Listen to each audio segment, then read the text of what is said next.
Salam dari Papua New Guinea. Selamat malam. Pada malam ini saya akan mempresentasikan tulisan saya dan pengalaman saya tentang bagaimana sebagai seorang Montfortan selalu siap sedia dalam tugas pelayanan kita. Kecuali saya menulisnya dalam bahasa Inggris, saya terima kasih pada Pastor Lawrence dan Google dari Indonesia menerjemahkannya. Nanti mungkin ada di posting di situ. Singkat kata, saya mau memulai presentasi ini dengan dokumen yang saya siapkan. Dan pada akhirnya nanti bisa ada tanya jawab atau dialog dengan saya sebagai presenter. Yang pertama, untuk menjadi seorang Montfortan harus mengetahui identitas kita. Kita adalah Serikat Maria. Serikat Maria itu yang ditandaskan oleh Montfort, di mana yang dirindukan oleh Santo Montfort adalah sebuah kongregasi atau perkumpulan orang-orang yang mengikuti cara hidup Montfort. Lalu sebuah komunitas yang hidup dalam ikatan cinta kasih, anggotanya saling mendukung dan bertanggung jawab dengan kehidupan bersama. Tentu pada awalnya Montfort ini belum membuat regulanya. Dan pada malam ini mantan master novis saya, Pastor Miko, ada di situ satu-satunya. Dan saya yang menjadi muridnya yang menjadi imam dalam angkatan saya. Terima kasih Pastor Miko. Dia yang mengajar kami tentang siap sedia ini. Lalu yang ketiga, Montfort menginginkan komunitas yang miskin dan kecil. Mimpi Montfort, sebuah kawanan kecil, segala sesuatu menjadi milik bersama di dalam kawanan kelompok kecil ini. Walau miskin dan kecil di hadapan dunia, dan yang paling diharapkan Montfort adalah kaya dalam kehidupan dengan Tuhan. Jadi sentral pusat dari cara hidup kita adalah Tuhan. Lalu yang keempat, sebuah komunitas yang percaya pada penyelenggaraan ilahi. Mereka percaya bahwa Bapa akan memberikan mereka pakaian, makan, dan menopang hidup mereka. Ini ketergantungan dari Tuhan. Dan tentu saja ketergantungan ini dibuat sedemikian oleh anggota Montfortan supaya kreatif dan aktif dalam berkarya. Yang kelima, mereka siap sedia bergerak, diutus kemana saja, seturut bimbingan Roh Kudus. Ini penting. Inilah dasar dari kesediaan kita, bukan oleh keinginan manusia, tapi ya keinginan Roh Kudus, dan yang kita dengarkan dari Roh Kudus, suara Roh Kudus itu. Dan di situ proses yang perlu discernment. Dan yang paling penting dari kita adalah tidak ada beban untuk pergi. Maka saya di sini ada di Papua New Guinea hampir 20 tahun, ya karena kesediaan hati, dan Roh Kudus tetap berbicara di sana. Dan yang kelima, enam, mereka adalah komunitas yang didirikan di atas ketaatan. Dan ini penting, ketaatan tentu kepada Tuhan dan kepada pemimpin yang kita lihat di dunia ini. Provinsial kah, superior kah, community leader, atau siapapun jadi pemimpin. Tapi ini proses dialog tentu, tidak menjadi ditentukan, tapi harus ada komunikasi yang penting. Mereka taat kepada atasan. Itu yang diinginkan Montfort. Oleh karena itu, menjadi komunitas ini adalah ketaatan ini menjadi penting dan dalam proses aktif dan bertanggung jawab. Montfort menginginkan komunitas apostolik yang anggotanya mengabdikan diri kepada Tuhan selamanya. Dan ini janji untuk way of life, bukan untuk sementara. Bukan semi permanen tapi permanen. Dan mereka berkomitmen untuk mengikuti nasihat Injil. Dan inilah kaul kita. Kemiskinan yang dituangkan di atas tanpa harta, tanpa saudara dan lain sebagainya, doa Montfort dari Liberos tadi. Lalu ketaatan kepada pemimpin dan kemurnian demi kerajaan Allah. Dan pelayanan kita tidak akan beban, tidak akan berat kalau kita memang lepas bebas dari hal duniawi. Dan itu yang disebut kerajaan Allah akan ada di dalam komunitas Montfortan. Santo Montfort memahami dan menjelaskan para anggotanya mengabdikan diri mereka kepada Tuhan selamanya. Lalu yang kedua, aspek kedua, misi Maria sebagai model untuk diikuti. Ya tentu Maria ini menjadi pusat dari kehidupan Montfort.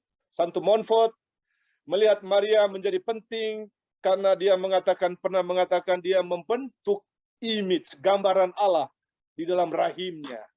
Maka kita menghormati itu. Dan proses itu yang disebut Annunciation. Santo Montfort memahami dan menjelaskan perannya Maria dalam sejarah keselamatan. Maka dia mengatakan, to Jesus through Mary. Kepada Tuhan Yesus melalui Maria. Maria yang membentuk Yesus dalam rahimnya. Dan secara tegas menempatkan serikatnya melayani Maria sehingga akan lebih dalam lagi melayani Kristus. Kalau kita mengikuti cara Maria, hidup Maria, cara pikir Maria, Bunda Maria, cara hidupnya, maka kita semakin dekat dengan Tuhan, anaknya Yesus Kristus.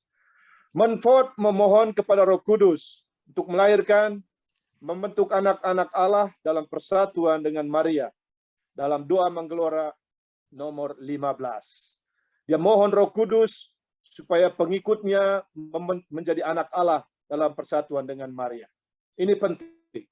Ini yang disebut doa menggeloranya nomor 15. Kita bisa baca doanya nanti. Ya Roh Kudus, ingatlah melahirkan dan membentuk anak Allah dalam persatuan dengan Maria, mempelaimu yang surgawi dan setia. Bersama dia dan dalam dia, engkau telah membentuk kepala umat terpilih. Bersama dia dan dalam dia, engkau harus membentuk anggota tubuhnya.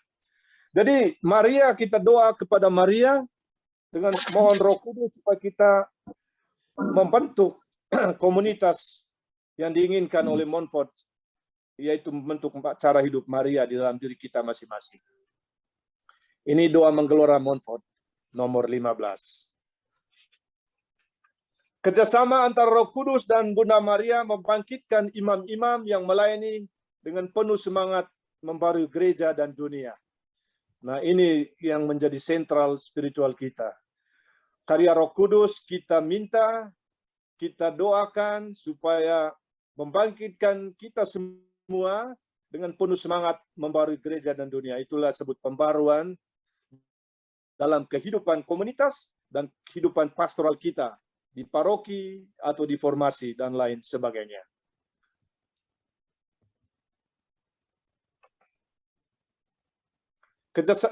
Serikat Maria adalah hasil karya Tuhan dan juga karya Bunda Maria.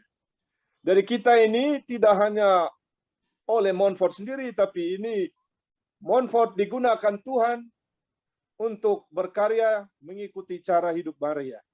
Karena itu, para anggota Serikat Maria harus menempatkan diri di bawah bimbingan Maria agar mereka menjadi pelayan sejati dan memiliki kesiapsidiaan dalam karya pelayanan. Jadi, kalau kesediaan itu ada karena Maria ada di dalam diri kita.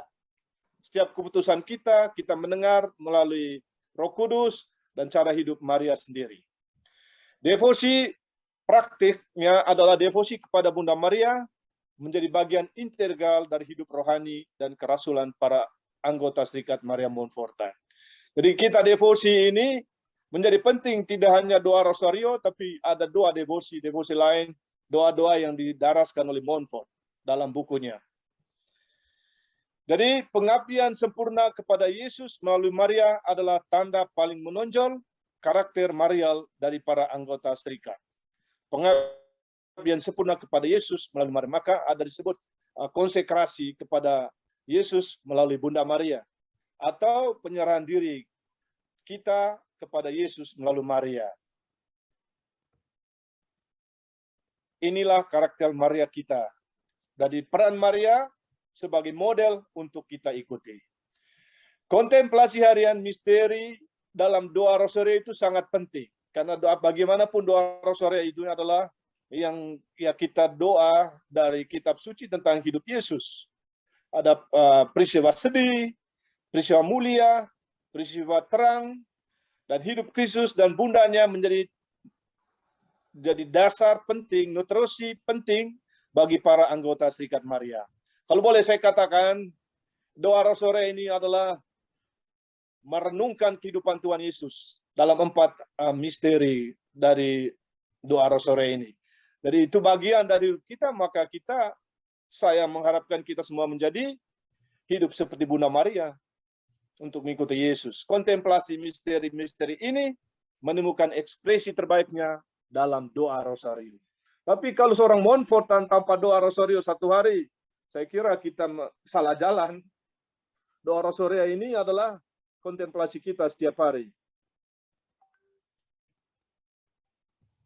Next.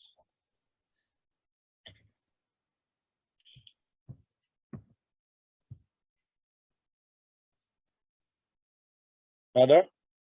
Asal mula misi gereja. Sekarang saya masuk topik yang ketiga, misi Serikat Maria.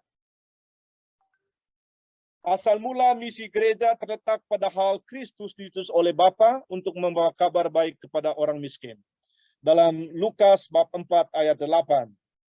Sama seperti Bapa mengutus dia, Kristus mengutus para rasul mengikuti jejaknya. Jadi Bapa sama Kristus mengutus para rasul mengikuti jejaknya untuk mewartakan Injil ke seluruh dunia. Itu juga dilihat dalam Matius bab 28 ayat 16 sampai 20. Pengutusan Yesus, para rasul oleh Tuhan Yesus ke seluruh dunia. Dan misi kita dari misi Tuhan Yesus inilah kita diutus ke seluruh penjuru dunia. Dan kita bergembira, saya mau mengatakan bergembira, SMM Indonesia telah mengutus misionarisnya sudah hampir ke seluruh penjuru benua. Sekarang tinggal tunggu ke Afrika. Kalau Asia, Eropa, Amerika sudah mulai masuk. Jadi misi ini memang adalah tanda bahwa kita mengikuti cara hidup Montfort dan siap sedia untuk itu. Gereja yang didirikan oleh Kristus, para rasul pada gilirnya mengutus Montfort sebagai misionaris apostolik. Ini harus dicatat, sebagai misionaris apostolik. Bukan sebagai misionaris yang kontemplatif. Apostolik berarti berkarya di tengah umat, masyarakat atau umat yang dibutuhkan oleh pelayanan kita. Santo Montfort dan para pengikutnya mewartakan Injil kepada orang yang percaya dan yang belum percaya demi menegakkan kerajaan Yesus melalui Maria. Inilah dasar karya kita. Kita diutus untuk ini. Saya di Papua Nugini 20 tahun. Saya bekerja pernah di paroki baru. Saya membuka paroki namanya Santo Paulus Nome. Ada kanibolnya segala macam waktu saya masuk. Kanibal itu ada pemakan daging manusia. Dan saya merubah mereka dalam 7 tahun. Tanpa mengetahui bahasa Inggris atau bahasa Fiji. Tugas saya mewartakan kabar gembira itu selama 7 tahun. Dan berhasil dari 3 kampung menjadi 14 kampung menjadi Katolik. Jadi parokinya berkembang dalam 7 tahun. Dan ya saya sendiri sangat mengorbankan diri sekali untuk karya di situ. Membangun secara rohani dengan bangun gereja, kapela-kapela yang dibutuhkan oleh mereka. Saya percaya demi menegakkan kerajaan Yesus melalui Maria. Dan kenyataan sampai hari ini, umat di sana mengingat saya dan ketemu saya sering juga menangis mengharapkan saya kembali ke sana. Kerasulan Serikat Maria dapat ditemukan dalam misi gereja secara umum. Jadi kita tidak hanya sangat eksklusif, tapi sekaligus kita adalah inklusif, tidak inklusif, tapi sangat terbuka dengan misi umum gereja. Para anggota Serikat Maria diutus, semua umat manusia dapat menjadi dewasa sepenuhnya di dalam Yesus ini. Sasarannya, goal dari karya kita sepenuhnya adalah menjadi dewasa sepenuh dalam Yesus Kristus. Pewartaan Injil di mana-mana di dunia adalah tugas mendesak yang menjadi tanggung jawab kita semua. Jadi kapan dan dimanapun diutus, kita semua harus siap sedia selalu. Jangan ada bilang tidak. Kepada anggota KSMM, saya mengharapkan kita juga siap sedia untuk mewartakan kapanpun dan dimanapun diutus. Next. Serikat Maria adalah komunitas apostolik. Konsekuensinya, semua struktur vital harus terikat erat dengan kerasulan. Jadi, kita ini adalah apostolik, bukan monastik. Kita adalah bukan monastik seperti Karmel atau apa segala macam. Kita adalah apostolik, kerasulan yang siap untuk pergi melayani. Apakah melayani di paroki atau melayani di komunitas, seperti itu. Jadi kita tidak kontemplatif, kita adalah apostolik. Rasul, imam-imam atau anggotanya siap sedia selalu kemana diutus. Para anggota Serikat Maria dikumpulkan bersama dalam Kristus sebagai saudara, walau berbeda latar belakang, untuk melaksanakan karya kerasulan agar semua orang disatukan dalam iman akan Yesus Kristus. Nah, ini konteks Asia dan Oseania. Kita ini Asia, India, Filipina, Indonesia, Oseania adalah Papua New Guinea dan Australia, tapi kita tidak ada anggota di sana. Tapi konteksnya adalah kita multikultural, budaya yang berbeda, karakter berbeda. Bagaimana kita perbedaan itu menjadi satu dalam mewartakan kerajaan melalui Maria. Jadi ini tidak gampang, ini tantangan untuk semua karena kita punya latar belakang yang berbeda, baik karakter maupun budaya, bahasa dan lain sebagainya. Dalam konteks Asia Oseania, ini harus dipelajari lebih dalam supaya kita mengerti benar dan menghargai benar perbedaan itu harus diterima. Kadang perbedaan itu menjadi blok, jadi ya tidak akan maju. Perbedaan kalau boleh dikatakan unity in diversity. Kita menerima perbedaan karena disitulah kekayaan kita. Jadi para anggota Maria sebagai saudara, walaupun berbeda latar belakang, harus kita siap untuk bekerja sama. Tentu saja yang paling penting dari itu adalah dialog antara kita semua. Next. Tradisi misioner Montfort tetap relevan di gereja. Menurut saya tetap relevan karena ilham apostolik Montfort ini untuk siap untuk pergi. Untuk jadi misi baru, macam kita buka di Kalimantan, kita bangga. Sekarang kita ke Eropa, Belanda, Portugis, ada di Italia, lalu Latin Amerika, lalu ke Papua New Guinea juga kami ada di sini. Karena ilham apostolik Montfort, lepas bebas untuk pergi. Dan di situ indahnya menjadi seorang Montfortan. Berkomitmen untuk mewartakan keselamatan melalui salib yang merupakan puncak hikmat dan kuasa Tuhan. Dan inilah dasar spiritual kita. Montfort bilang begini, there is cross, no cross, there is cross. Oke? Tidak ada salib, itulah salib. Jadi dalam konteks, saya kira dalam konteks Prapaskah ini, melihat salib Yesus adalah semua kita mengalir ke arah kita sebagai tantangan apapun yang kita lihat. Yesus mati di salib dan untuk memberi berkat untuk kita semua. Komitmen kita adalah untuk selamanya. Komitmen keinginan untuk melayani orang miskin dimanapun kongregasi mengutus anggotanya. Ini sangat penting melihat salib, lalu kita dipanggil mewartakan kabar gembira kepada orang miskin. Kami di Papua New Guinea, ya kita tidak ada jalan di sini. Kita jalan kaki berminggu, pakai canoe, paddling canoes dari kampung ke kampung. Lalu tidak ada gereja, tidak ada jalan raya, connect kemanapun seperti dimanapun di Indonesia, di dunia lah. Tapi kami punya hati untuk melayani. Kami mengevaluasi diri kami. Secara pribadi saya 20 tahun, ada perubahan yang signifikan yang luar biasa. Dan kita bangga untuk itu. Saya diutus untuk itu. Jadi itu misi dan komitmen kita berpuncak salib. Dan akan menginspirasi kita untuk tidak melarikan diri dari tantangan. Kita menghadapi itu. Lalu pertama, mewujudkan cinta yang lanjutkan. Yang dilakukan oleh para misionaris, mewujudkan cinta yang menggelora untuk kemuliaan Tuhan, tujuan akhir dari semua pelayanan kita. Kemuliaan Deo Gloria, pujian kepada Tuhan pada ujung akhirnya. Bukan kita, tapi orang umat akan melihat atau orang yang memuji kita. Bukan kita. Yang kedua, selalu memperhatikan kebutuhan gereja dengan mengutamakan yang miskin, tertindas, dan yang dieksploitasi. Ini sangat penting. Jangan lupa denyut nadi kita sebagai Montfortan, mengikut cara Montfortan yang membawa orang miskin ke tengah komunitas kita, harus selalu menginspirasi kita. Dan kita harus diketuk hati kita untuk selalu total melayani orang miskin, merubah. Saya bangga di Papua New Guinea. Seperti saya katakan, ada perubahan yang signifikan dari kehidupan mereka. Karena kita tidak hanya buka paroki, tapi kita buka pendidikan, sekolah, lalu pelayanan kesehatan. Dan ini real, ini nyata. Dan mereka melihat itu bahwa membantu perubahan terjadi. Dan dari kita yang melayani secara total untuk mereka. Ini yang kita lakukan dalam sebagai misionaris Montfortan. Next. Yang ketiga, komitmen terhadap tanggung jawab yang diberikan kepada saya oleh serikat. Semakin besar jumlah orang yang terlibat dalam kehidupan satu komunitas, semakin kuat komunitas itu bertumbuh dalam iman, harap, dan kasih. Maksudnya ini adalah kita jangan jadi penonton.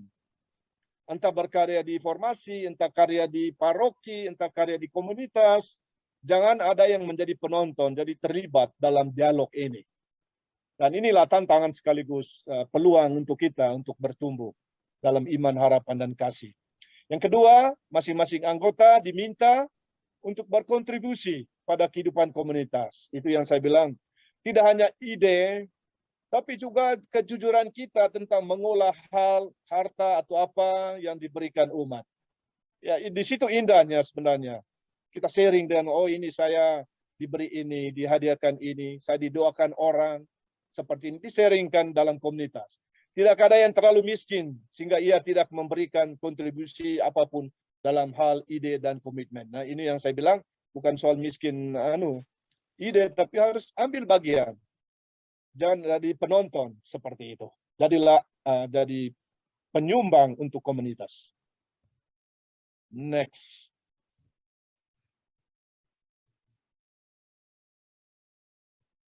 Oke, menurut inspirasi apostolik Montfort, pewartaan oleh para misionaris harus yang pertama menemukan dinamikanya dari karya Roh Kudus. Ini hanya konklusi saja, ini kesimpulan. Ini dari Roh Kudus ini kita perlu discernment. Kita mendengarkan suara Roh Kudus, mengambil langkah keputusan kita, lalu pergi untuk melayani. Yang kedua, ketergantungan penuh pada bukan pemeliharaan Tuhan, tapi penyelenggaraan Tuhan. Penyelenggaraan ilahi disebut di situ.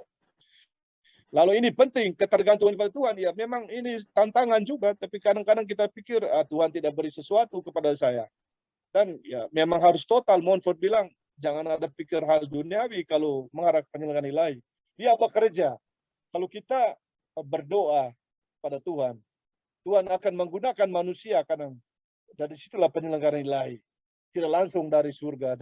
Dia menggunakan manusia, selalu begitu dari kitab suci. Dan kita buktikan dalam karya kita. Yang ketiga, berkomitmen untuk mewartakan keselamatan melalui salib yang merupakan puncak hikmat. Nah, itu yang saya ulang lagi. Ini sebagai kesimpulan, komitmen kita lihat salib Tuhan Yesus. Dia tidak pernah lari dari segala problematika kehidupan. Dalam serikat, kita harus menghadapi, mencari solusi, sambil mendengar Roh Kudus, buatlah discernment dan mengambil keputusan yang baik untuk semua demi semua. Yang keempat, mewujudkan cinta yang menggelora untuk kemuliaan Tuhan sebagai tujuan akhir dari semua pelayanan kita. Nah, ini aspek kegembiraannya. Nah, ini penting. Yang terakhir ini, aspek kegembiraannya ini sangat penting. Kalau kita tidak gembira melayani, kembali kita harus refleksi, renungkan ini. Bagaimanapun pelayanan kita adalah ada kegembiraan hati kita. Karena kita tidak hanya dibutuhkan, tapi kita punya niat dari Tuhan, dari kita sendiri untuk siap sedia melayani Tuhan. Dan melayani umat yang mereka butuhkan. Jadi ini aspek yang penting, 4 aspek ini. Jadi, next. Now, ini yang terakhir. Dalam praktek sebagai kesimpulan kerasulan kita dari bagian pertama tadi evangelisasi ya, merubahkan umat. Umat ini dari yang tidak tahu menjadi tahu. Dari belum bisa menjadi bisa. Belum mengerti jadi mengerti. Aspek inilah kami di Papua ini sangat dan selalu dan terus kami perjuangkan. Kemana saya selama di sini sudah di 4 paroki selama 20 tahun. Aspek evangelisasi ini sangat menonjol. Aspek Maria ini tidak terlepas dari hidup Montfort karena ya simplicity, hidup sederhana. Tidak ada beban, kita pergi, kita datang, kita melayani. Jadi aspek kesederhanaan ini sangat penting dari cara hidup Bunda Maria setelah menerima Roh Kudus, lalu dia mulai melayani, tidak mau mengangkat dirinya menjadi penting, melayani saja. Aspek ketiga adalah siap sedia, availability. Dan ini yang juga sangat penting yang saya bilang tadi, harus selalu siap sedia untuk pergi. Jangan ada tanya seperti Abraham, okay, I will send you. And then jangan ada tanya bilang kemana saya pergi. Dan itu memang total, siap sedia kita ini total. Dan ada tantangan di situ. Tantangan itu tidak gampang. Kalau saya mau sharing mungkin tidak cukup 1 malam siap sedia ini. Karena tantangan budaya, bahasa, budaya ini sangat penting. Karena kita tidak bisa lari, kita harus belajar bahasa. Di tempat saya paroki 7 bahasa daerah. Harus belajar. Belajar bahasa Inggris datang pertama. Saya tidak pernah keluar negeri. Belajar harus mengumat. Ada bahasa Pidgin, ada bahasa Motu, banyak bahasa.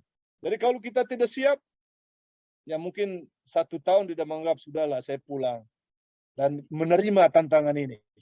Dan saya 20 tahun, saya merasa bangga bahwa saya bisa beradaptasi dengan budaya dan kultur ini. Dan aspek kedua dari ini dalam konteks Asia Oseania, siap sedia. Karena kita India, Filipina, Indonesia, Papua Nugini budayanya berbeda. Apakah kita siap untuk saling belajar dan mendengarkan? Itu untuk refleksi kita.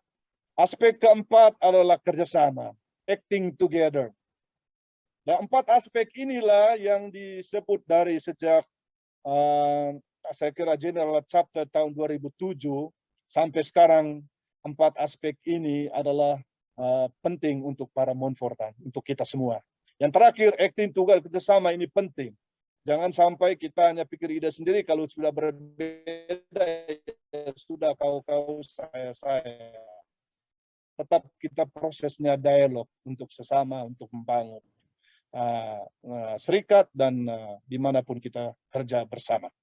Saya kira ini sebagai kesimpulan, waktunya nyaris selesai, secara garis besar, akan ada papernya di situ, ada yang mau berbahasa Inggris, akan ada posting bahasa Inggris. Itu saja. Terima kasih. Kalau ada pertanyaan, silakan. Terima kasih banyak Romo Aloy untuk presentasi, sharing pengalaman yang luar biasa tentang siap sedia dan komitmen sebagai Montfortan.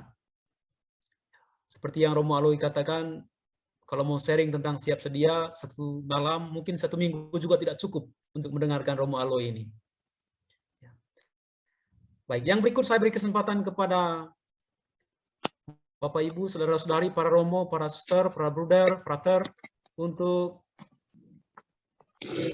mengajukan pertanyaan, juga meminta klarifikasi lebih lanjut dari Romo Aloy tentang presentasi yang sudah dibagikannya. Silakan, saudara-saudari. Boleh ketik di kolom chat, boleh juga menyampaikan secara langsung. Boleh mengangkat tangan. Pak Yayen boleh melihat saudara-saudari yang angkat tangan.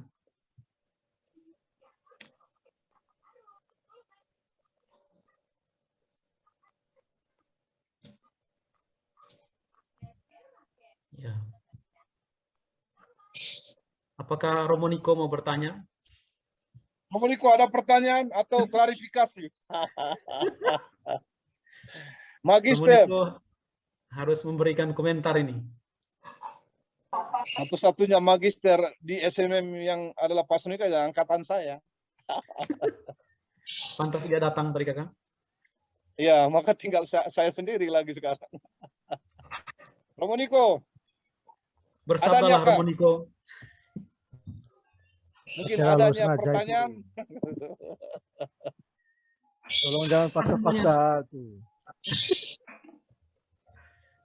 Oke. Silakan saudara-saudari, Bapak Ibu.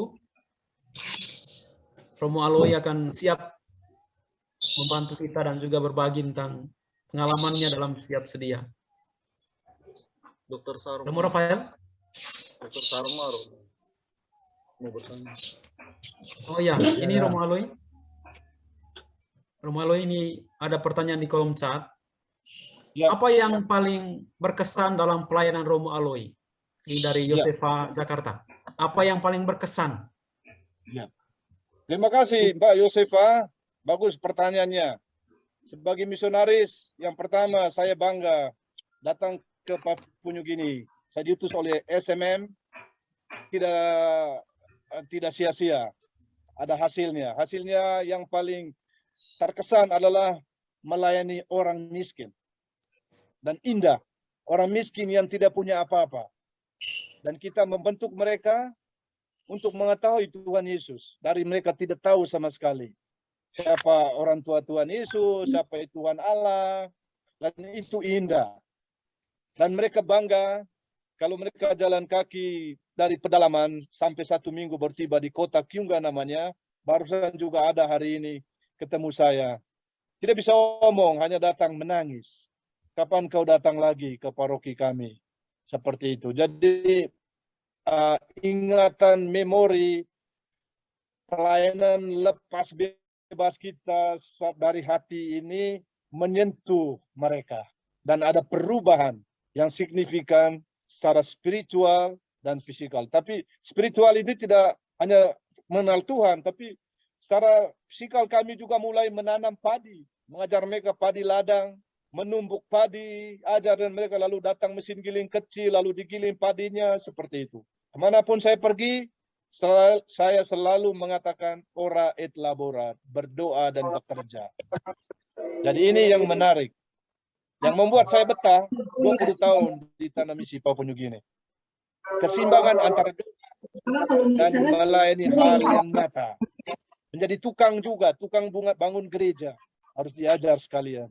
Itu Mbak Yosefa, terima kasih. Terima kasih Romo Aloy. Terima kasih Romo.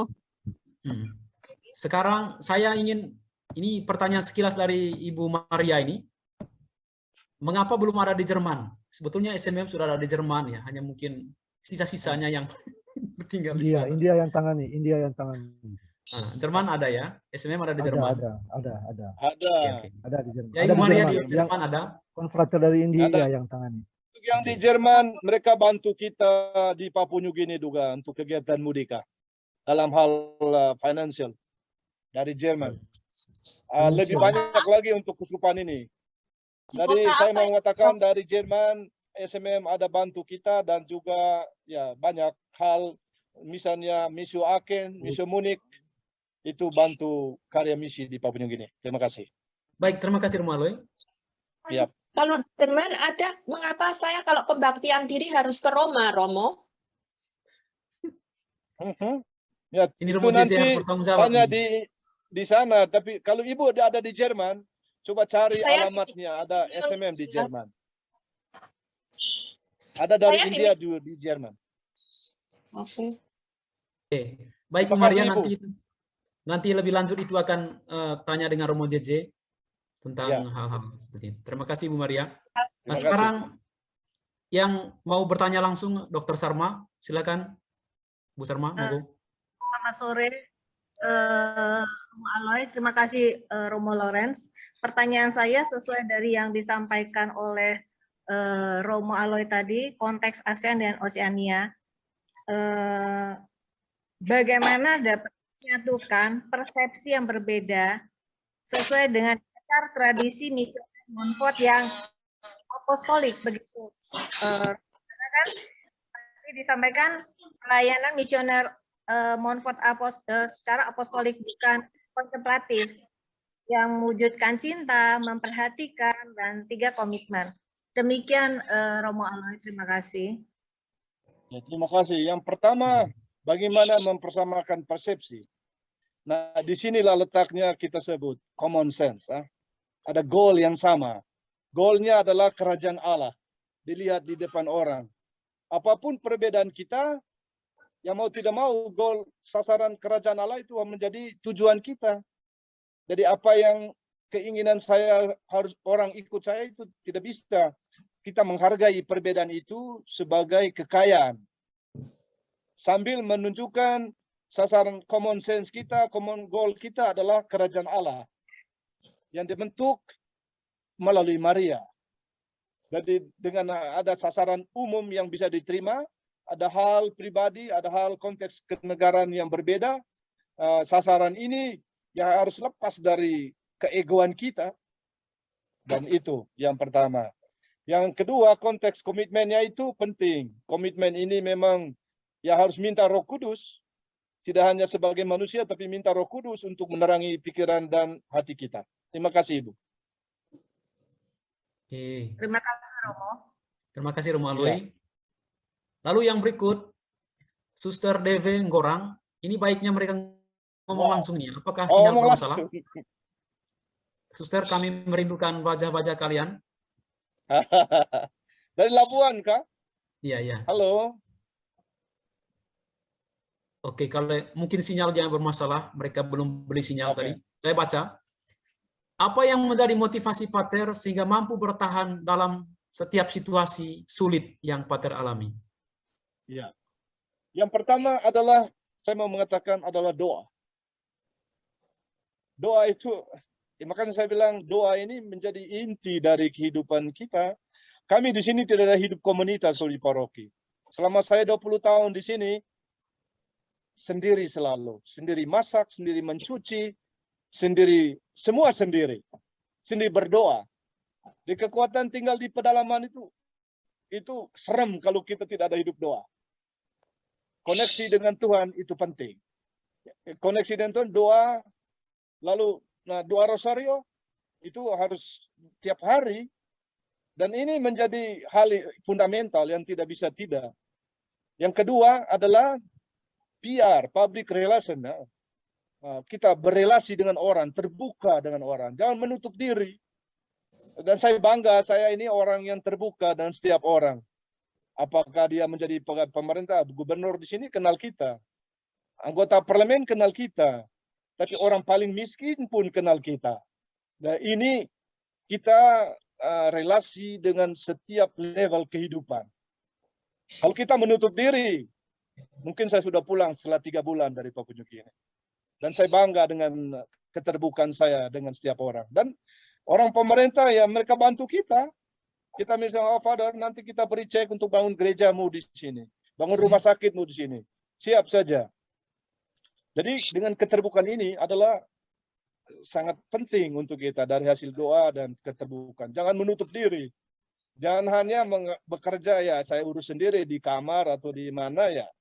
Itu tidak apostolik itu namanya. Karena mohon apostolik itu pergi keluar, mewartakannya. Dan 20 tahun ini dengan hidup doa dengan keterbukaan ini penting bagi saya dan ini saya bangga. Terima kasih Ibu. Suster itu dulu. Suster yang kurang tadi. Oke. Ada lagi? Romo Aloy. Paling kurang. Halo sisters, how are you? Are you okay in Gorang? Wow. I remember all the face there. All the youngest. Okay. Very nice presentation. Thank you, Father. Baik, Suster, Wow, you are the sudah, first one to say that. Nah, inilah mereka ini. Happy to hear that. Ini satu kampung. Do you want to ask Baik. something?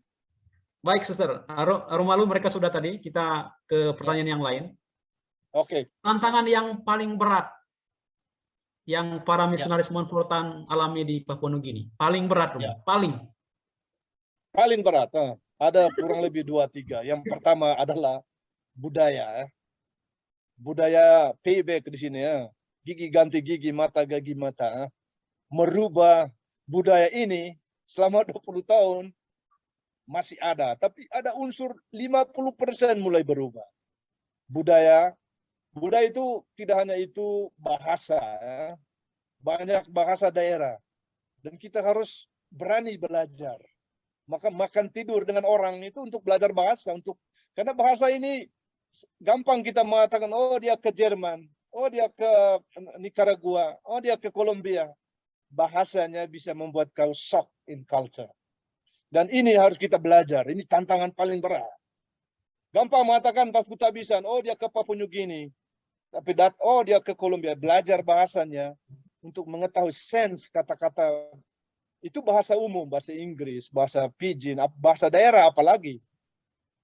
Dan di sini tantangan. Dan saya tidak mengatakan saya sukses, tapi saya coba beradaptasi terus dan belajar terus-menerus. Dan itu tantangan budaya. Yang kedua, pembangunan. Di sini tidak ada jalan di sini. Berani berkorban untuk jalan kaki selama 1 minggu.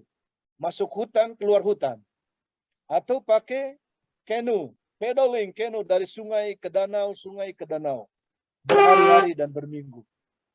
Ini tantangan dua yang besar.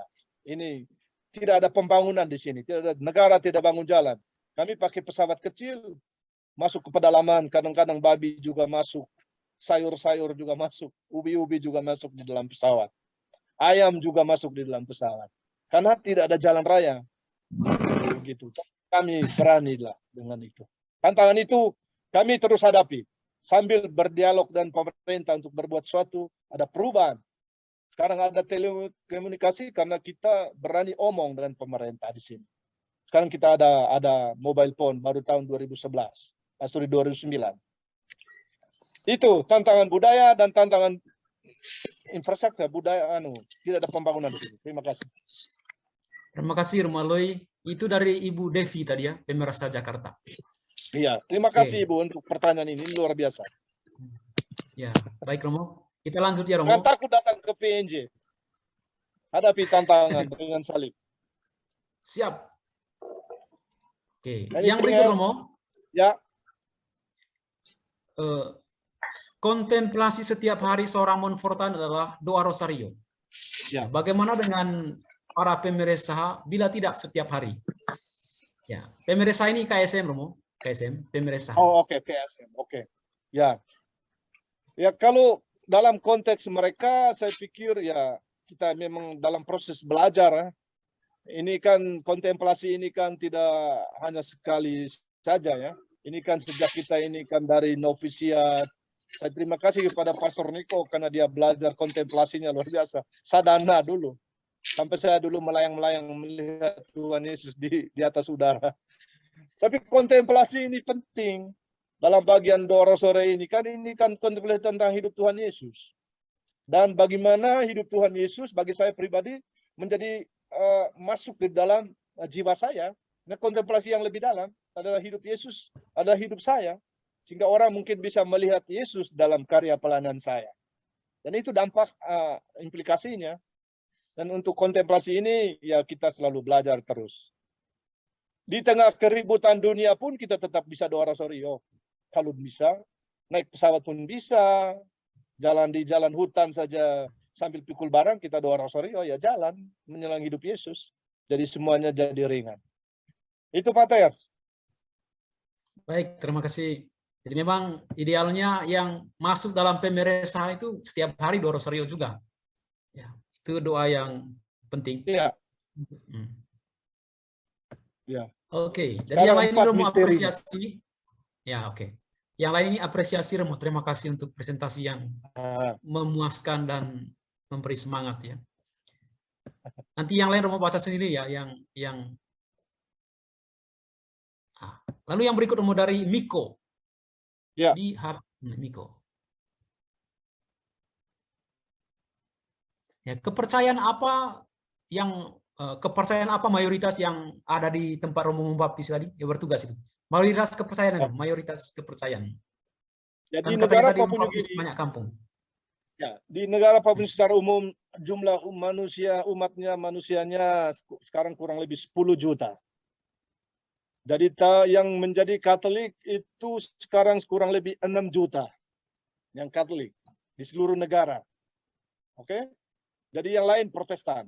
Islamnya ada datang dari Malaysia yang ada logging segala macam, tapi di bawah 0%. Tapi ini negara Kristen, tapi Katolik masih mayoritas di sini. Kurang lebih dari 10 juta, 6 juta Katolik. Yang lain 4 juta itu gereja yang macam-macam lah. Yang bisa pecah sana, pecah sini seperti itu. Tapi mayoritas di Katolik, kami ada dari 21 provinsi, ada 19 kuskupan di sini.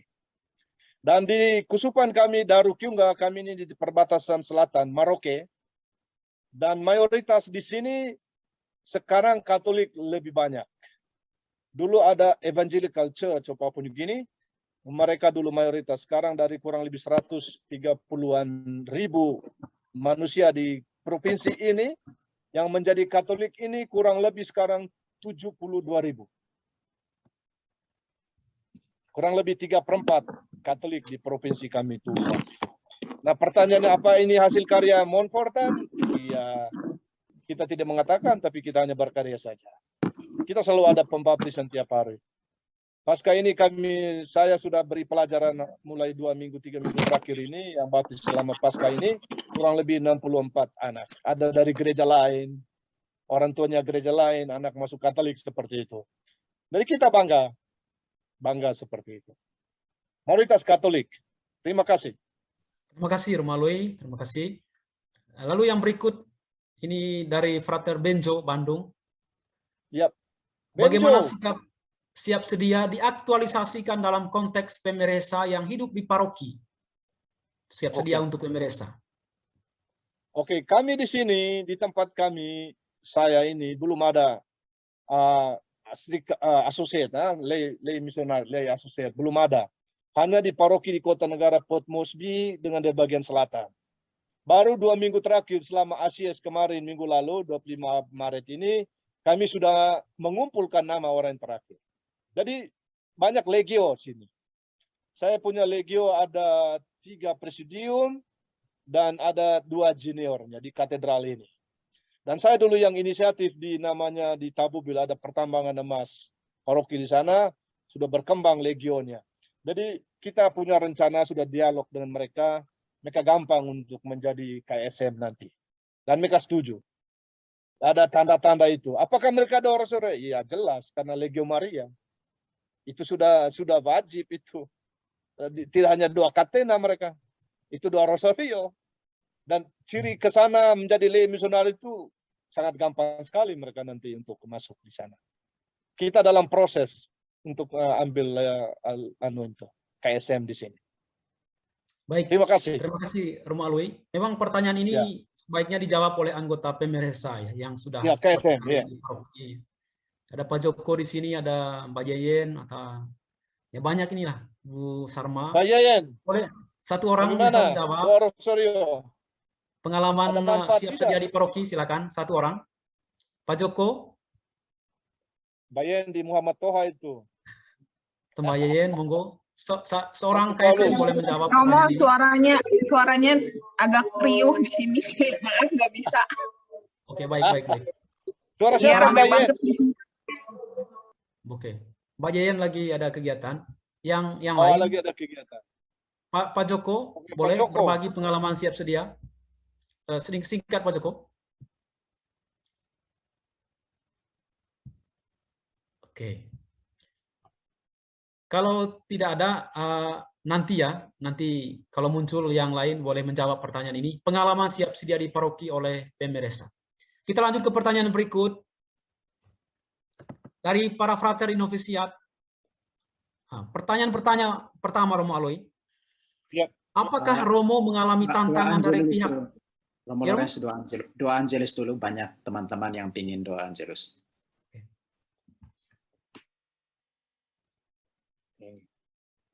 Baik, saudara-saudari, mari kita berdoa.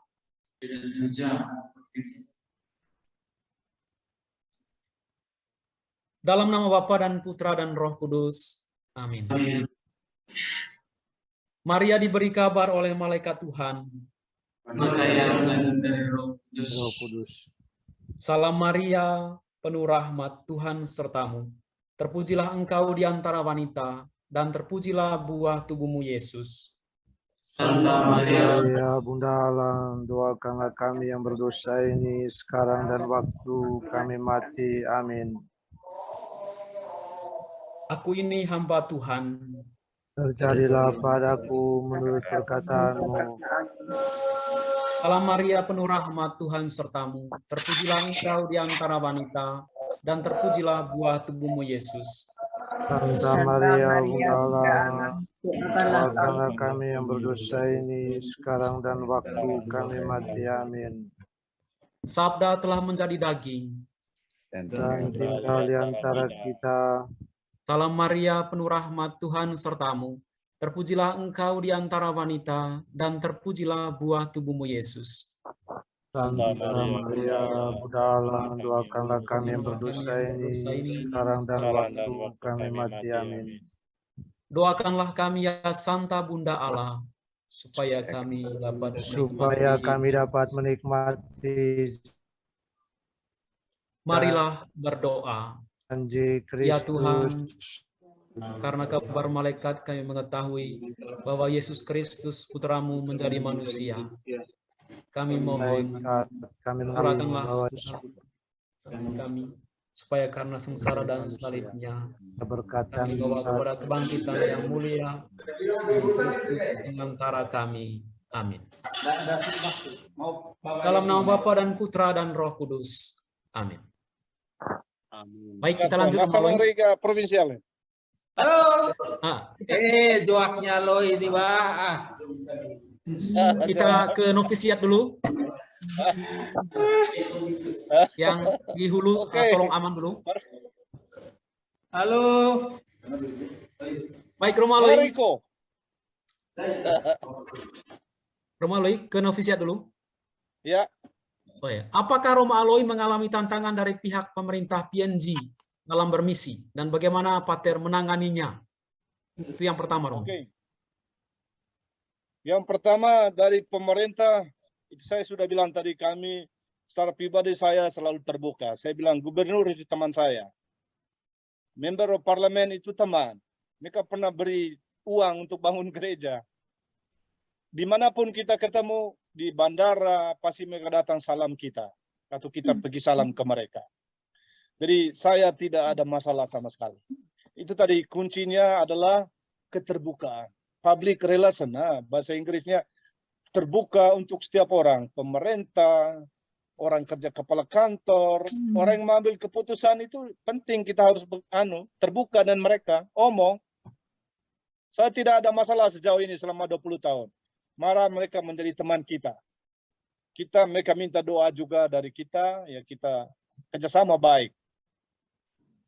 Itu frater. Harus mulai belajar keterbukaan. Terima kasih Romo Aloi. Luar biasa. Itu sudah. Pertanyaan yang kedua dari mereka, dari novisiat. Bahagiakah Romo menjadi misionaris di PNG? Bahagiakah? Ya, 20 tahun ini jawabannya sudah tahu toh. Kalau tidak bahagia dalam 3 minggu saya sudah ada pulang. Sangat bahagia itu. Saya menghadapi budaya yang sok culture adanya, lalu semua saya jelaskan tadi. Tapi sudah 20 tahun itu ada jawabannya, pasti bahagia toh. Montfort itu ada di belakang saya. Saya bangga. Ada model misionaris kita, Pastor Niko, masih hidup di Indonesia. Itu kan kebahagiaan lebih bangga lagi kan? Mereka kok bisa bertahan gitu sampai tua seperti itu. Kenapa saya tidak? Ini adalah sebuah komitmen. Sambil menerima tantangan yang dihadapi. Dan itu indahnya menjadi Montfortat. Menerima tantangan dan maju terus. Pantang mundur. Begitu. Romo dari Italia. Fidel. Para frater sudah itu puas? Kayaknya sudah puas. Pastor Alo, mantap. Mantap. Tulung. Dari Tulung Pak, paroki sama saya. Mantap. Saya terus. Fidel. Bravo Pak. Lanjut ya saudara-saudara. Memang oke. Yang berikut Romo dari Ibu Yosefa Jakarta. Iya. Pengalaman duka apa yang paling berat? Duka paling berat. Ya.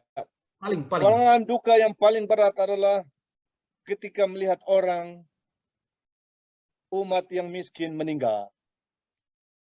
Di mana tidak ada jalan lain. Orang di sini kalau di pedalaman paroki dulu saya itu langsung kubur hari itu. Dan tidak ada acaranya, hanya berkat lalu. Kita harus hadir di sana sampai penguburan. Dan yang duka ini adalah karena kadang-kadang orang meninggal di sini selalu ditudung adalah ada dibunuh orang. Ada magic seperti itu. Dan mereka ada pertemuan seperti itu. Kalau ada berita itu saya kadang-kadang sedih. Pengalaman orang meninggal, orang yang dekat dengan kita tiba-tiba meninggal gitu. Nah, yaitu orang yang tidak bisa buat apapun, hanya tinggal mati langsung kubur dalam 1-2 jam. Dan di sini tidak ada 1 malam 2 malam lagi. Jadi sudah selesai kubur, ya selesai acaranya. Langsung kita ada acara adatnya, makan dan lain sebagainya. Tidak hari ketiga, hari ke-7 tidak ada lagi. Jadi itu pengalaman duka yang paling ini. Dan yang paling adalah menyaksikan orang, dulu saya di pedalaman menyaksikan mereka makan daging manusia, cannibal. Itu pemimpin doa, karena mereka makan daging manusia itu adalah orang yang punya magic. Lalu untuk mengalihkan tenaga magicnya itu harus mereka makan dagingnya. Dan saya panggil polisi, lalu kami dibawa pakai helikopter selama 1 jam. Dijemput lalu diantar sampai langsung masuk penjara. Dan pengalaman tahun 2002 saya datang, 2002 akhir. Dan saya melihat dengan mata saya. Dan pengalaman duka itu ya sedih dan sudah berubah. Dan kita lihat umat sudah mulai berubah, tidak ada lagi acara makan daging manusia di sini. Itu, dan selalu ingatan saya. Terima kasih. Terima kasih Romo Aloy.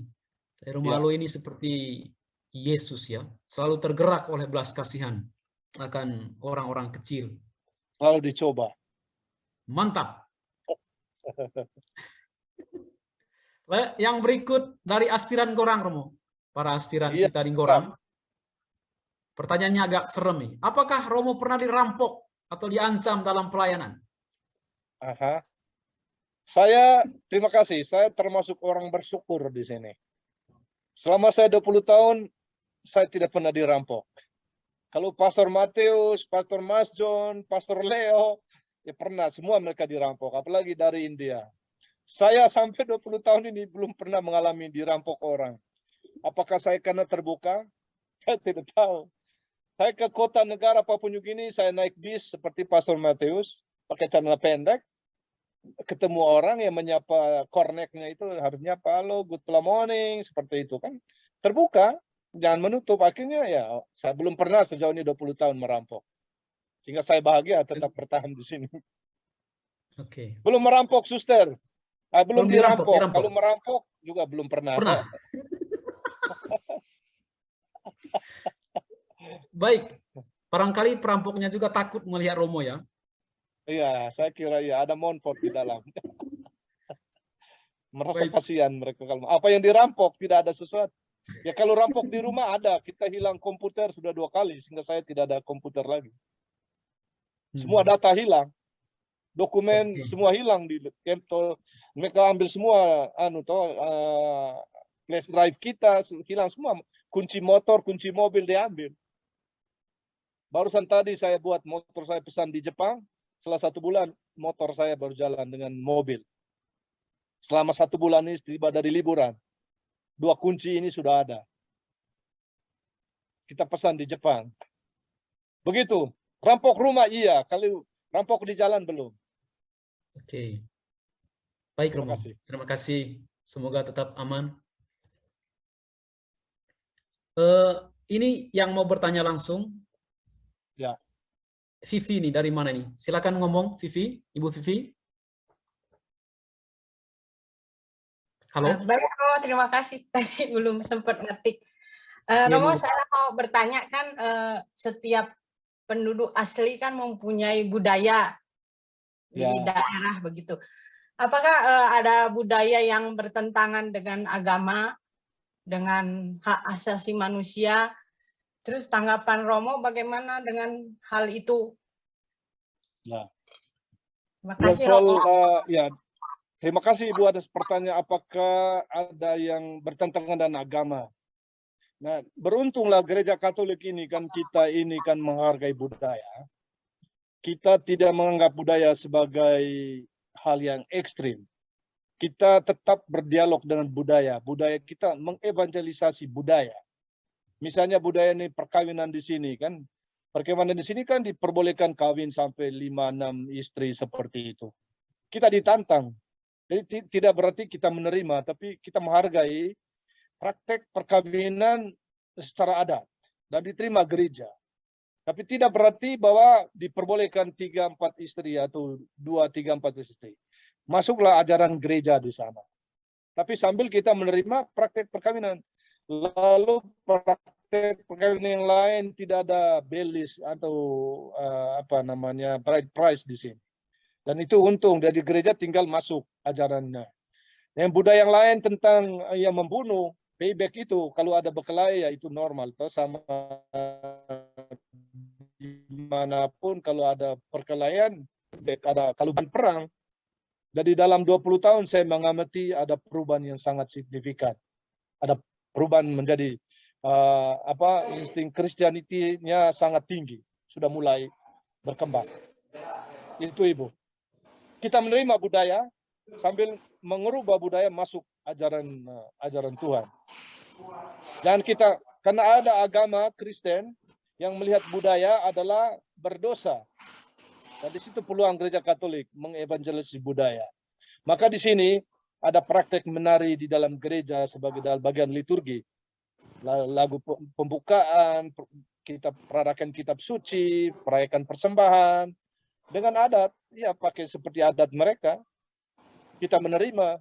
Tapi kita seleksi mana yang benar-benar sesuai dengan ajaran gereja. Sambil menghargai budaya mereka. Begitu Ibu. Inkulturasi kita bilang. Inkulturasi di sini sangat kuat. Terima kasih. Baik, Romo, terima kasih. Baik, Bu Vivi, terima kasih. Bu Vivi di Jakarta ya? Di Bandung, Romo. Oh, ke Bandung. Baik, Bu. Terima kasih. Apa kabar Bandungnya? Ada. Hujan, Romo. Ada Bandungnya. Hujan. Yang lain, Romo Fidel pamit ke kampus, Romo Lui, dia mau kuliah. Romo Fidel. Oke, baik. Ada pertanyaan berikut dari Suster Deve Ngorang. Apa harapan Pater untuk SMM di Papua? Dan apa pesan Pater untuk kami kaum muda yang mendengarkan Pater saat ini? Ya, terima kasih. Pertanyaan bagus. Ini Suster dari Ngorang, harapan, masa depan soalnya tentunya. Jadi ini kan kita ini selama saya jadi superior ini kita mulai buka pendidikan di sini ya. Formasi di Papua New Guinea. Dan itu tidak gampang. Setelah hampir 65 tahun misionaris Kanada di sini, mereka tidak mulai formasi. Dan masuknya Asia, para konfrater dari Asia, kami dari Indonesia, India, ya kami mati-matian. Tidak ada pertanyaan itu. Kalau mau Montfort hidup di Papua New Guinea, mulai formasi. Maka kita mulai. Jadi harapan kita adalah ada imam lokal di sini nanti. Dan sambil kita membuka kerjasama dengan kontinen Afrika. Kita ada 2 frater yang sudah pastoral sekarang, sedang pastoral. Mereka belajar teologi 2 tahun dari Kongo dan Burundi. Jadi harapan yang paling besar adalah ada orang lokal yang menjadi Montfortan. Itu mimpi kami orang Asia di sini. Dan kami masih berkorban ini karena ada konflik. Misalnya kami melayani paroki, apakah kami ya sudahlah jadi misionaris ya pulang toh. Gampang kita bisa buat begitu. Tapi kami ingat satu hal. Kalau Pater dari Belanda, Pastor Piek Derek dulu tidak mulai formasi, UNI tidak ada di sini. Ya ada yang tidak bisa menerima, ada yang menerima. Dan maka disitulah kita mendengar Roh Kudus. Masa depan ini. Dan kami punya rasa seperti itu. Jadi harapan itu ada. Yang kedua, kerjasama dengan 3 kongregasi di sini. Saint Gabriel, Daughters of Wisdom, dan SMM. Kami solid lah di sini. Solid. Maksudnya kami tidak ada pisah, kami selalu ada acara bersama, ada retreat bersama, ada acara camping bersama, seperti itu.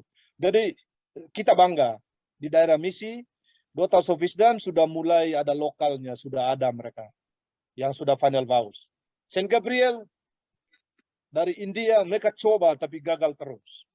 Kita sudah mulai, ada lokal angkatan pertama, Hilton, akhirnya keluar juga. Tapi kita tidak pernah merasa bahwa kita mulai terus. Tahun ini kami kirim 2 novisiat ke Filipina. Kita mohon doa dari Indonesia, dari KSM Indonesia untuk calon-calon kami di Papua New Guinea. Karena budayanya berat di sini untuk menjadi imam. Bagi mereka, hidup itu harus kawin, harus ada anak. Dan itu menantang berat gereja Papua New Guinea. Tapi kami merasa, kami sudah mulai di sana, ada 3 formator kami, Pastor Lawrence Ola, bagian dari formator, ada Roy, rektornya dari Filipina, lalu ada Father Pinto yang master degree untuk psikologi di dosen di sana. Satu komunitas kami diberi rumah oleh Kusupan Mosby, bekas rumah para Karmel Suster dulu. Kami sekarang renovasi, ada 7 seminari kami orang Papua New Guinea di sana. Jadi itu harapan kami, jadi ada orang lokal di Papua New Guinea. Apapun tantangan, kami tetap berani. Terima kasih, Suster. Datang ke PNJ. Jangan hanya di Indonesia nanti kalau sudah kaul kekal. Pesannya untuk mereka, Romo, pesan untuk mereka datang ke sana ya. Pesan untuk mereka itu ya. Ya, pesan untuk saya, untuk para suster, jadi solid ya. Hidup komunitas itu penting sambil terbuka diri ya. Hidup komunitas para suster, hidup komunitas, doa bersama, makan bersama, acting together selalu penting untuk kamu. Yang kedua, jangan lupa doa. Nekahe mau ngaji. Ngaji itu penting.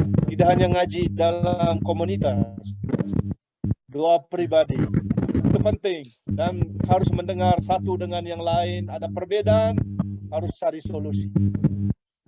Jangan dulu tidur kalau tidak ada cari solusi. Kalau ada perbedaan pandangan. Sebelum tidur harus selesaikan itu. Mantap kan? Baik, mantap. Dengar itu para suster, seri dengar. I hope that you will be doing well in Indonesia, in Manggarai. Baik, yang terakhir. Yes, with you at one morning, I was saying in English, right? Yes. Do you remember that? Yes. Thank you. And learning English. Thank you. Romo Aloy, ini pertanyaan terakhir ya, karena waktu kita akan ini pertanyaan terakhir dari novisiat. Alright. Ya. Oke. Sebetulnya ini sudah disinggung tadi Romo tentang kanibal. Ya. Apakah masih ada sekarang dan bagaimana sikap gereja terhadap kanibal, orang-orang yang makan daging manusia? Apakah masih ada dan bagaimana sikap gereja? Ya, itu terima kasih. Sikap gereja tidak secara umum. Ini kan kita kerja, orang di seluruh negara tahu itu. Sekarang ada perubahan signifikan, saya bilang. Mereka sudah beriman kepada Tuhan. Sikap gereja tetap mengatakan bahwa itu salah. Itu tidak boleh. Karena ini kan budaya ya. Budaya maksudnya orang magic ini kan dituduh membunuh orang ya.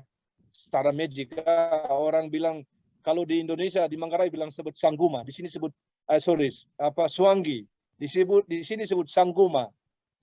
Jadi orang-orang ini kan untuk mengalihkan magic, kekuatan magic ini mereka harus makan dagingnya, internal part. Ya. Dan sikap gereja itu adalah melarang karena itu hukum ke-7 jangan membunuh. Dan kita sudah jelaskan semuanya itu.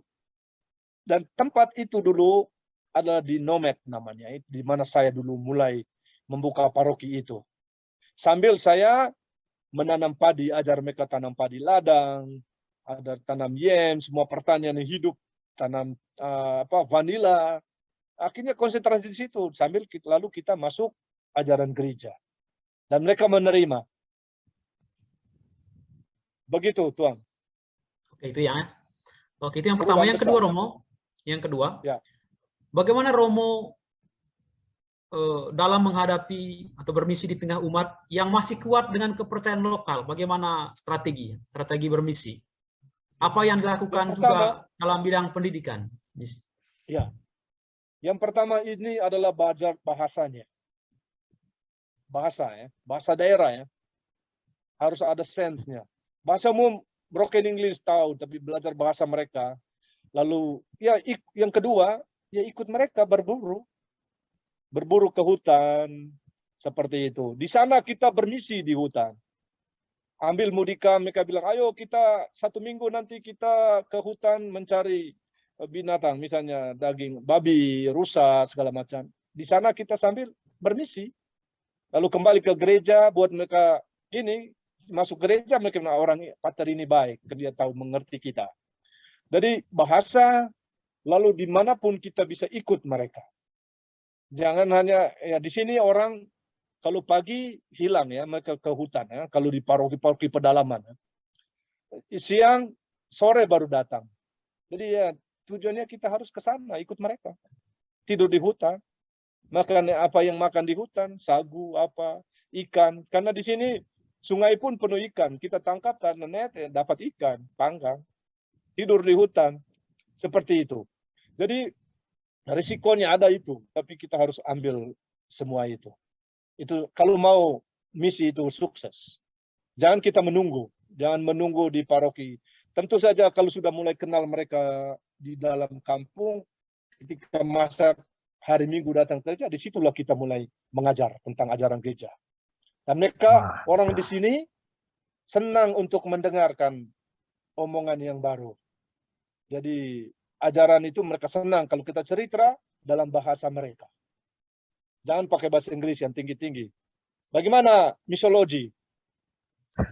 Atau belajar ke hutan. Baik. Bermisi ke hutan, kembali ke paroki. Itu tuang misiologi. Baik, Pater. Terima kasih, Pater. Ya, satu lagi Pater Aloy. Satu lagi. Ya. Bagaimana berkaitan dengan misi di bidang pendidikan umat. Misi bidang pendidikan umat. Singkatnya. Misi di bidang pendidikan. Pendidikan di sini baru, kalau saya jujur, 10 tahun terakhir baru kita dapat orang berpendidikan tinggi di sini. Oke? Selama, bukan kita mau menyalahkan orang Kanada, ya ada dulu mereka mulai pendidikan di provinsi ini, namanya Montfort School. Ya. Kurang lebih 60 tahun lalu. Jadi memang ya ada yang pergi, ada yang datang. Tapi 10 tahun lalu sudah mulai solid. Dan kita bantu dalam dana dalam bidang pendidikan ini. Sambil kita buka sekolah, karena di sini sistem sekolahnya adalah sekolah Katolik tidak berarti diurus oleh gereja Katolik. Itu negara yang beri uang, dikelola oleh gereja. Gaji guru dibiayai oleh negara. Kita sebagai administrator dari sekolah. Dan di situ pastor paroki ambil bagian sebagai board member di dalam keputusan sekolah. Dan ya 10 tahun terakhir kalau saya mengatakan pendidikan kita sudah mulai dikenal orang. Macam orang berpendidikan tinggi sudah ada di arena pekerjaan di pemerintah, di pertambangan. Hasilnya. Tapi di pedalaman, karena tidak ada jalan apa segala masih tergantung pesawat, ya masih stagnan, masih jatuh bangun terus. Di situ kita butuh misionaris yang handal. Terima kasih, Pak. Terima kasih, Romo Aloy. Tema ini memang bersentuhan langsung dengan passion-nya Romo Rafael ya, sehingga dia semangat berapi-api mendengarkan Romo Aloy ini tentang misi. Ya, terutama karena geleng-geleng kepala Romo Rafael. Itu tadi saya geleng-geleng kepala karena saya tidak yakin ini tidak teori Rafael. Dari Tulung bisa begitu. Baiklah. Baik, Romo Aloy, pertanyaan sudah selesai. Sekarang closing statement ya, bagaimana pesan-pesan, kesimpulan atau apa dari perjumpaan kita ini, monggo. Ya. Oke, para konfrater dan anggota KSM, saya mengucapkan terima kasih kepada Tuhan dan kepada kita semua. Walaupun tidak ada yang banyak pertanyaan, tapi saya tahu bahwa banyak orang di dalam media ini. Dan saya bangga untuk memberi presentasi ini. Saya menyiapkan dalam bahasa Inggris dan diterjemahkan dalam bahasa Indonesia. Kalau mau butuh dokumennya ada di Romo Lawrence. Yang pertama, yang kedua, terima kasih, semoga presentasi ini menginspirasi kita untuk menjadi seorang Montfortan yang handal untuk melayani umat. Dan yang ketiga, kita mohon doa dari Indonesia untuk kami di Papua New Guinea. Semoga kami tetap tegar dan kuat untuk membentuk dan menyebarkan kerajaan Allah melalui Bunda Maria. Dan tentu melalui semangat Montfortan yang tidak pernah lelah untuk melayani umat. Terima kasih, salam hormat saya, Tuhan memberkati kita selama ini dan selamat pesta Paskah nanti minggu depan. Terima kasih, salam dan Terima kasih Romo Aloy, terima kasih banyak. Ya, sebetulnya banyak yang bertanya Romo, tapi mereka ketik di kolom chat ya, yang dibacakan tadi pertanyaan dari partisipan ya, semuanya bertanya. Saya kira masih banyak yang ingin mau bertanya, tapi karena waktu kita batasi. Ya. Baik, oke, baik Romo Aloy, terima kasih banyak untuk presentasi, untuk sharing, luar biasa. Seperti keyakinan awal saya tadi ngomong tentang siap sedia dan komitmen sebagai Montfortan, ini orangnya pas, tepat dan telak. Terima kasih banyak. Kami sangat Pater beruntung. Lawrence, terima kasih juga ya atas terjemahan segala macam, membuat PowerPoint itu luar biasa kerjamu. Terima kasih Pater atas semuanya ini. Saya menjadi bangga. Kartu nanti. Baik Romo, kami Pater sangat Rafael. berbangga boleh mendengarkan Romo pada malam ini, pada sore ini. Terima kasih banyak Romo Aloy, tetap sehat dan semangat. Semoga komputer-komputer yang hilang itu bisa ditemukan lagi. Buka Zoom, main kartu sudah, buka Zoom, main kartu. Ya, dipimpin oleh Rafael. Baik, baik. Asata. Itu kita. Saya sengaja tidak mau supaya- datang libur waktu saya ke Ruteng. Baik, saudara-saudara. Bukan pas libur. Jeko, murid saya Jack itu. Coba lihat Jack itu. Baik, sebelum kita main kartu, mari kita dengarkan pengumuman ini. Halo. Luar biasa nih sosial saya nih. Peserta nih. Oi, Jeko, saya baru pulang misa. Saya ikut dalam perjalanan. Luar biasa. Memang tokoh spiritualitas tuh begitu di jalan enggak. Saudara-saudara, Pastor Billion, Pastor Billion dulu, kita lanjutkan sebentar. Salam hormat untuk saudara saya di Malang. Ya, terima kasih. Nanti kita bermain kartu. Saya mau umumkan sesuatu. Main sekarang. Pengumuman dari Komisi Spiritualitas, Romo Goris dan kawan-kawan. Nanti tanggal 22 April 2022 ini akan ada webinar tentang bakti sejati kepada Maria. Ini dalam rangka 180 tahun penemuan manuskrip bakti sejati tulisan Santo Montfort. Di 22 April 2022. Mohon dicatat tanggal ini, nanti kami akan ingatkan lagi. Link akan menyusul ya, link akan menyusul. Dan pematerinya Romo Fidel dari Roma, Romo Goris dari Malang, Romo Arnold entah di mana sekarang karena dia berpindah-pindah ya. Pokoknya Romo Arnold satunya. Ada Romo Rafael, Romo Goris, Romo Rafael kali berikut. Ya, itu pengumuman ya. Waktunya pukul 17.30. 17.30 sampai depan kamar 19. saya sudah setengah mati kasih dia sinyal hari ini. Gaya lagi dia. Padahal di depan kamar Terima saya. kasih. Banyak sekali Kayak para lo. frater ini. Kayak lo mantap. Para frater di Malang, salam sehat. Para frater di Gunung Kencana. Wow, Itu luar pengumuman. biasa. Sekarang apakah halo Mbak Yeyen, Mas Andre? Ya, Romo. Atau saya yang umumkan ini ya.